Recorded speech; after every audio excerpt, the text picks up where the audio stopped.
We've never had anything like this. Tonight at 11, a Grand Rapids neighborhood is banding together behind closed doors, trying to put a stop to the destruction. A group describing itself as anti-gentrification has sent letters to homes saying get out, and claims to have set fire to a condominium last week. That group is also believed to have been behind graffiti splattered on windows and walls of businesses over the past few months.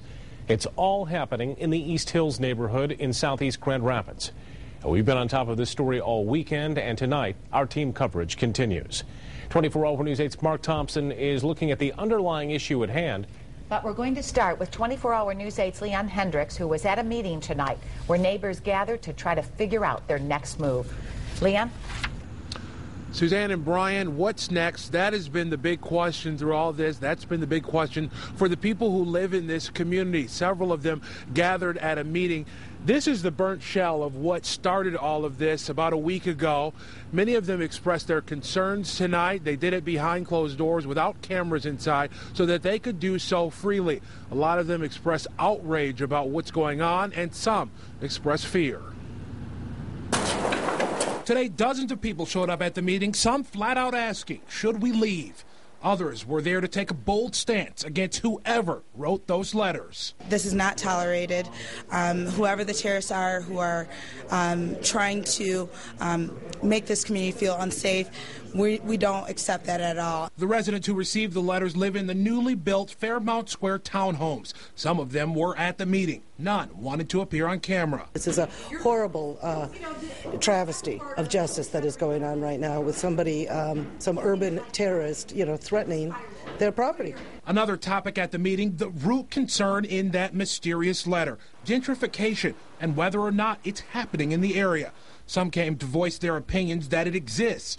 But the Inner City Christian Federation that backs much of the new developments in the area says that's not what we're seeing, especially not at Fairmount Square. The housing that was located around our building was taken down 55 years ago.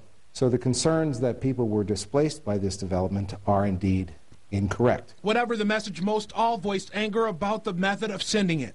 The police have upped their presence and have federal backing to capture whoever's responsible for what many are calling terrorism. I think it's important for me to be here in the neighborhood to let them know that it's a high priority for the police department. I don't think you can move into a neighborhood or a community where you don't have to be concerned about your safety. That is something that is just a smart thing to do. A huge percentage are choosing to stay here and realize that this is a blip on the screen, and this is a way larger issue about how people want to live their lives. At tonight's meeting, police announced their plan to put together a reward in this case. They expect it to be around $10,000. We expect that more information to come out about that in the coming days. The Grand Rapids Police, as well as federal investigators, are working on this. And at tonight's meeting, investigators certainly had no shortage of confidence that they will catch whoever's behind these crimes. Reporting live in Grand Rapids, Leon Hendricks, 24-Hour News 8.